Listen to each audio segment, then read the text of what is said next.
안녕하세요. 저는 초창기에 출연했던 권민정인데요. 아니, 런던 오빠 열심히 보고 있었는데 구독자 수가 정말 기하급수적으로 늘더라고요. 너무 인기가 많아져서 제 연락도 안 받으시는데 언제 한번 밥 한 끼 해요, 오빠. 그리고 좋아요와 구독, 알림 설정 꼭 부탁드려요. 빠빠! 그렇죠. 일단은 또 다시 한번 그 SK 바이오사이언스가 주목을 받으면서 SK 바이오팜으로 시작한 공모주 열풍에 다시 한번 불을 지필 가능성이 크다고 보고요. 근데 굉장히 유의를 해야 될 것 같아요. 이 부분은 지금 카카오 게임즈가 공모가 아마 하단이 29,000원인가? 훨씬 더 지금 장외 가격보다 밑으로 정해졌어요. 네. 근데 이미 장외 가격은 첫날 공모가 상단으로 시작을 해서 상한가 먹인 가격이야 이미. 와. 다 풀을 매긴 가격인 거예요. 근데 그거를 지금 장외에서 살려고 하는 사람들이 있어요. 그러니까 아 진짜로? 네. 그러니까 저는 그래서 진짜로 이게 좀 왜 우리 월가 격언 중에 IPO가 되게 많고 이런 공모주나 어떤 IPO 대박 물건이 많아지고 이랬을 때 조금 버블 징조 있잖아요. 있죠. 우선 이제 빌 게이츠가 그렇게 대한민국의 어떤 사기업 하나를 콕 찍어가지고 그 배경에는 빌 게이츠 앤 멜다 재단에서 투자를 했잖아요. 네. 근데 그 단체가 이제 비영리 단체다 보니까 투자라는 말 써도 되느냐? 자금 지원 아니냐? 근데 비영리 단체도 어쨌든 그 기금이 계속 불어나고 운영이 잘 돼야 재단을 유지하죠. 그렇죠. 비영리 재단이라고 아무데나 다 퍼주다가 재단 기금 빵 되면 그때 뭐 할 거예요? SK 바이오사이언스에 투자를 한 게 맞다. 이렇게 봐야 되겠죠. 네. 빌 게이츠의 메릴다 재단, 그러니까 이제 부부가 같이 하고 있죠.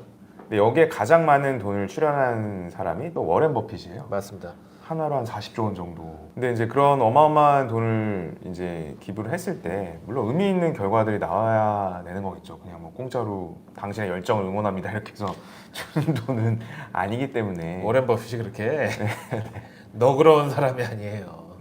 당연히 성과를 이뤄야 되는 거고 이제 관련 주식들이 이제 주식시장에서 막 보이다 보니까 아무래도 투자자들은 굉장히 좀 솔직히 욕심 나죠. 빌 게이츠라는 세계 1위, 2위를 다투는 부호가 대한민국의 기업에 투자했다. 거기다 관심을 보이고 있는데 근데 솔직히 금액이 350만 네. 달러? 네. 한 40억 정도? 그렇게 빌 게이츠 재단 사이즈에 비해서는 여기에 사활을 걸었다 정도로 보긴 힘들어요. 그래서 저는 SK 바이오사이언스에 투자한 금액하고 빌 게이츠의 워딩하고 솔직히 좀 안 맞는다고 봐요. 또 빌 게이츠 입장에서는 자기가 이제 재단에서 인터뷰할 때 인류를 가장 위협하는 건 앞으로 바이러스 공포가 될 거다. 이 얘기에 대한 어찌 보면 지금 이제 인증샷을 날리고 있는 성지순례를 하고 있는 격이거든요. 네. 그러니까 어떤 코로나 국면을 지금 2차 팬데믹 사실상 왔잖아요. 뭐 일본 올림픽도 미뤄질 수 있는 뭐 얘기들도 많이 나오고 있고. N차 팬데믹이죠. 뭐 이제 네. 계속 백신 개발될 때까지 계속 팬데믹이에요. 어쩔 수가 없어요. 이 영상을 다 보셨을 때쯤이면 앞으로 빌 게이츠가 어떤 행동, 어떤 발언을 하더라도 이런 거는 약간 이런 의도일 것 같다. 감이 좀 잡히실 수 있도록 우리가 빌 게이츠를 도마 위에 놓고 한번 회를 아니 너무 위험한가? 빌 게이츠 한번 떠보는 거. 빌 게이츠로 누드김밥을 한번 네. 말아보는 걸로. 먼저 빌 게이츠 1955년생입니다. 스티브 잡스랑 거의 동년배죠. 동갑이에요. 아, 구글의 에릭 슈미트하고 애플의 스티브 잡스하고 마이크로소프트의 빌 게이츠 3명이 다 동갑이에요. 하여튼 이 빌 게이츠의 본명이 윌리엄 헨리 게이츠 3세. 뭔가 거의 좋은 건 다 들어가 있고 좋은 느낌은 아닌데. 보통 이렇게 누구 윌리엄 뭐 3세 이런 게 엄청난 명문 가문에서나 쓰는 거예요. 그렇죠. 3세라는 건 뭔가 이제 우리 집안을 기억한다는 의미 아니에요? 그렇죠. 네. 아무것도 아닌 집안에서 뭐 2세 3세 웃기잖아요. 무슨 백두혈통도 아니고. 기억하기 싫은 사람도 있을 거잖아요. 그러니까 어떤 패드립이다. 절대 명예와 권위가 있는 아버지는 변호사, 어머니는 외할아버지가 이제 뱅커였어요. 은행가의 딸로 자라가지고 상속을 받아서 어떤 은행 이사회의 이사로 있었던. 그냥 뱅커도 아니었군요. 예, 금수저예요. 금수저 진짜 누가 봐도. 워싱턴주 시애틀에서 출생을 했고요. 그래서 지금도 시애틀 가면은 왜 송가인 마을 뭐 이런 것처럼 네. 거기는 거의 마이크로소프트 타운처럼 곳곳에 마이크로소프트 막 간판 같은 게 있어요. 하여튼 고등학교는 레이크사이드 고등학교라는 데 나왔는데 이름부터가 고급지지 않아요? 골프장도 레이크 네. 사이드는 네. 진짜 여기는 넘사벽이잖아요. 그냥 어렸을 때부터 금수저로 태어나서 출생부터 고등학교 이름도 레이크 사이드, 그다음에 대학을 하버드 법대에 진학했잖아요. 네. 근데 한 가지 특징이 어렸을 때부터 되게 독서광이었대요. 아, 심지어 밥 먹을 때도 먹으면서 책을 네. 엄마한테 막 혼나고 그랬대. 네. 약간 그런 면은 약간 나랑 비슷한 게 제가 또 어렸을 때부터 되게 인정 욕구가 커가지고 방에서 혼자 공부하면 아무도 안 알아줄 것 같아서 거의 시험 기간에는 식탁에 앉아서 불을 켜놓고 공부를 했어요. 새벽까지. 네. 거실에 보이는 식탁에서. 네. 그럼 이렇게 부모님이 지나가면서 아이고 이렇게 공부 아직도 하고 있구나 하면서 칭찬을 받기 위해서. 그걸 노렸지만 네. 부모님은 초저녁잠이 많으셔가지고 다음날 아침까지 한 번도 방 밖으로 안 나오셨고 저는 쓸쓸하게 하여튼 빌 게이츠는 저와 비슷한 점이 식탁 위에서 뭔가를 했다는 거 그거 하나. 우리 그때 멘사하고 네. 그 천재들에 대해서 했는데 역시 빌 게이츠도 IQ 160. 아마 하버드 동창이었던 친구가 빌 게이츠에 대해서 이야기하는 걸 잠깐 봤는데 1시간에 책을 150페이지 이상입니다. 한 시간에 네. 근데 그거를 대부분 90%를 기억할 거다 빌 게이츠는. 그게 굉장히 특별한 능력이었다고 해요. 한 시간에 150페이지요? 아니 무슨 플레이보이도 그렇게 빨리 못 보겠어요. 더 많이 그죠? 더 느리나? 또 훨씬 느리죠. 네. 또 하나에만 집중하게 되니까. 알겠습니다. 그러니까 실제로 마이크로소프트 처음에 창업하고 초기에 남는 시간에 뭐 하냐고 했더니 그 새로 나온 브랜드 뉴 논문들을 다 읽었다고 해요. 세상의 모든 지식을 학습하기 위해서. 그래서 지금 만약에 그 빌 게이츠가 가끔 얘기하거든요. 새로운 마이크로소프트의 모델은 AI로 하여금 세상 지식을 가르치게 하는 거다. 뭐 이런 이야기를 한 적이 대단하네. 있어요. 전 세계 PC 운영 체제의 77%가 바로 마이크로소프트 윈도우인데요. 이거의 창업자이자 회사 주인이니까 그냥 가만히 앉아 있어도 네. 용산에서 윈도우 10을 깔든 테크노마트에서 노트북 팔 때 이 윈도우를 껴서 팔든 하여튼 가만히 있어도 계속 24시간 돈이 들어오는. 그만큼 굉장히 독점력을 갖고 있고 그렇죠. 네. 네. 그 독점 때문에 굉장히 고생을 많이 했었죠. 반독점법. 뭐 지금 페이스북이나 구글이 어찌 보면 제소를 당하고 하잖아요. 그런 거랑 비슷한 경험들을 미리 선배로서 했다. 근데 문제는 소비자가 이게 제일 좋고 편하다는데 그렇죠. 다른 게 싫다는데 어떡하냐고. 근데 물론 이런 건 있죠. 약간 윈도우 업데이트 안 되면 쓸 수 있는 패키지 막 제한시키고 약간 이런 건 좀 솔직히 그럼에도 불구하고 윈도우 가격은 합리적이지 않나요? 다른 소프트웨어에 비해서? 사실 저는 아직도 마이크로소프트의 가능성이 더 많이 남아있다고 생각을 하는 게 지금까지 마이크로소프트 쓰시면서 돈 내고 쓰신 적 있으세요? 그냥 PC나 노트북에 깔려 있었죠. 그렇죠. 근데 보통 그 깔려있는 게 정식으로 깔려있을 수도 있지만 그냥 이 PC나 노트북을 판매하시는 분들이 서비스로 그냥 깔아주시는 경우가 굉장히 비일비재했거든요. 지금도 뭐 없다고 말할 수는 없고요. 이제 지적재산권 강화로 들어가서 또 이런 것까지도 빅데이터로 다 추적할 수 있잖아요. 그렇죠. 그렇게 돼서 진짜 정식으로 완전히 FM으로 라이센스 가격 매기면 진짜 그 매출은 제가 봤을 때 한 20배? 그리고 지금은 다 온라인으로 클라우드로 연결되고 또 업데이트를 안 하면 뭐 글꼴 이런 것도 없을 수 있고 막 그렇기 때문에 호환도 안 되고 하기 때문에 업데이트를 할 수밖에 없는데 그럴 때마다 이제 정품 인증을 해야 돼서 결국에는 어디로 들어와 이걸 설치했던 간에 나중에 결국 돈을 내고 쓸 수밖에 없는 환경이 됐다라고. 보급률은 80%에 가까운데 거기서 들어오는 매출은 아직 전체에서 10% 정도밖에 안 되는 거 아니에요? 그럴 수 있죠. 어차피 기업이나 뭐 공공기관 같은 데는 네.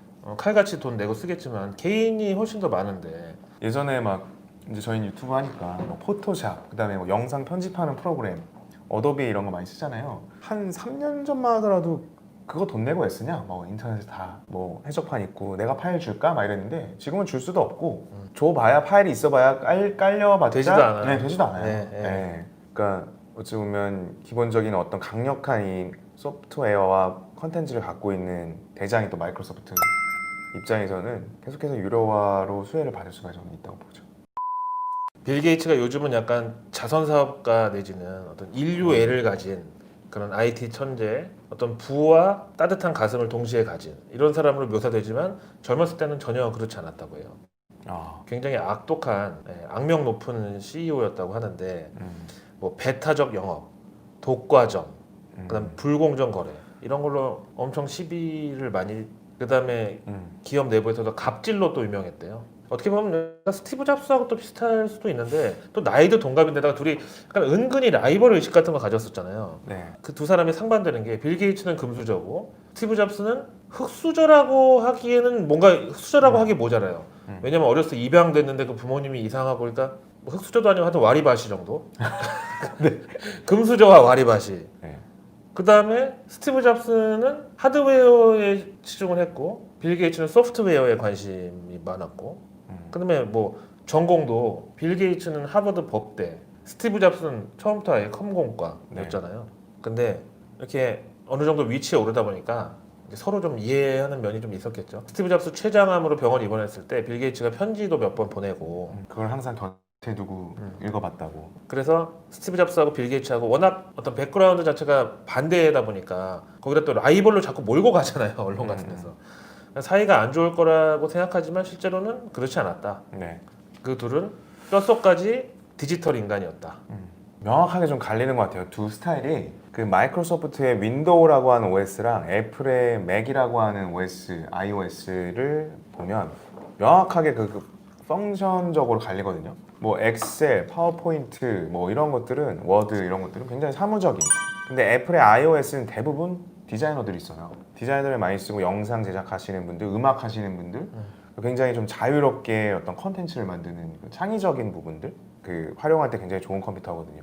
그러니까 이제 두 사람의 어떤 그 스타일 자체가 좀 완전 뭐 180도 다르다기보다는 조금 추구하는 그런 성향들이 좀 다른 면이 있었다. 뭐 간혹 가다가 맥에다가 윈도우를 깔아서 쓰시는 분도 저는 봤는데 네네. 뭐 때문에 저는 이제 맥을 쭉 쓰고 있냐면 바이러스가 없어요. 가장 큰 거. 진짜요? 네. 그러니까 솔직히 아무리 이상한 사이트에 들어가도 바이러스가 안 걸려요. 네. 애플 휴대폰이 만약에 조금 느려지고 뻑이 났다 껐다 키면 다시 새 것처럼 돌아오거든요. 근데 맥 그 윈도우는 이런 법칙이 있어요. 아무리 좋은 윈도우 컴퓨터를 사도 지금 사도 3년 후면 느려진다. 아, 이상한 거 막 깔려 있고 무슨 클리너 깔려 있고 나도 모르는데 막 내 컴퓨터 정리하고 있고 iOS는 그런 게 없어요. 없어요. 어... 전혀 없습니다. 바이러스 자체가 없어요. 사실은 빌 게이츠가 우리가 안드로이드를 구글에 넘겨준 게 그 일생일대 한이다. 네, 그런 얘기 했었죠. 근데 저는 솔직히 스마트폰에 윈도우가 들어갔다고 해도 iOS를 스마트폰에서도 완전히 이길 수는 없었을 것 같은데요. 휴대폰을 최근에 바꾸면서 그 휴대폰 직원분하고 얘기를 했어요. 솔직히 모든 스펙은 삼성 갤럭시나 안드로이드 폰이 훨씬 좋아요. 안드로이드로 가면 막 폴더블도 나오고 무슨 플립도 나오고 카메라 막 100배 줌 땡기고 막 훨씬 좋아요. 그 하나하나 수치로는 부분들이. 근데 모든 게 스펙이 뒤지는 아이폰이 훨씬 리니지가 안 끊긴대요. 제일 최신 갤럭시에서 하면 리니지가 끊겨.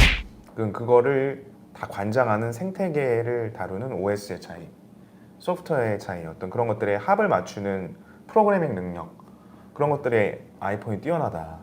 예전에 휴대폰에 빌 게이츠가 어떤 OS를 좀 잘 만들어 보려고 하더라도 그런 부분들이 항상 그 어려웠던 부분들. 그러니까 이게 OS라고 하는 게 굉장히 중요한 역할을 하는. 그래서 그 광고만 보더라도 갤럭시나 무슨 그 윈도우 기반의 그 컴퓨터들은 성능만을 강조하잖아요. 최신의 스펙. 네, 스펙을 강조하는데 아이폰은 절대 스펙을 강조하지 않아요. 이걸로 뭘 할 수 있는지를 얘기해줘요. 무선 이어폰을 꽂으면 막 런던 거리에서 막 무용수가 춤을 추고 예술적인 행위를 하고 그럼 뭘 할 수 있는지를 알려주는 추구하는 어떤 바도 좀 다르다. 이게 확실히 이제 그런 것 같네요. OS에 완전히 녹아 있다고 보시면 됩니다. 그럼 어쨌든 그 완성도에 있어서는 적어도 스티브 잡스의 마이크로소프트 처음 창업해가지고 한 10년 동안은 거의 뭐 히틀러급의 주말에 회사 나와가지고 직원들 차 번호를 일일이 찾아봤대요. 그러니까 주말까지 나와서 일하는 사람은 훌륭한 사원. 이거 만약에 우리나라 지금 주 52시간 주휴수당 여기에 걸리면 거의 노동부에 고발당했을 수준인데 사원들한테 대해서도 뭐 직급이건 나이든 상관없이 그렇게 샤우팅하고 F월드를 많이 썼대요. 그 행동을 옹호해 줄 수는 없지만 이 창업주의 입장은 이해할 것 같아요. 근데 지금 딱 그 비슷한 얘기가 일론 머스크가 일 안 돼, 투두리스트 안 돼 있으면 되게 버럭 화내고 아 인류를 위해서 우리가 되게 대단한 일을 하고 있는데 회사 다니는 것처럼 일할 거야? 약간 이런. 그럼 도대체 갑질이라는 거는 네. 한국에만 있는 게 아닌 거예요? 뭐 어떻게 되는 거예요? 그거 맞는 것 같아요. 그 창업주의 열정을 남한테 강요할 수는 없는 거죠. 근데 이제 창업주 입장에서는 이제 충분히 그럴 만한 이해도 한편으론 가고, 네, 그냥 내가 회사를 나는 뭐 마이크로소프트가 뭘 하든 난 크게 별로 그 인류의 미래에 관심 없어. 난 그냥 녹봉만 받으면 돼. 이런 녹봉. 그런 사람들은 네, 그거는 뭐